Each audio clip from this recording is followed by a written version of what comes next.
বিপদে পড়লে যারা আল্লাহকে ডাকে এরা সুযোগ সন্ধানী, এরা স্বার্থপর। আর সর্বদা যারা আল্লাহ আল্লাহ নবীকে স্মরণ করে তারাই মুমিন, তারাই মুত্তাকিন। কোরআন বলছে ওয়ায়ুকিমুনা সালাতা ওয়া মিম্মা রাযাকনাহুম ইউনফিকুন।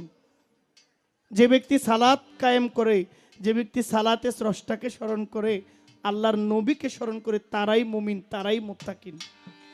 এখন আমাদের ভিতরে ভয় হইল বিপদ দেখলে, বিপদ শেষ, নদী পার হইলে মাঝি কার শালা, আমাদের হয় এই স্বভাব।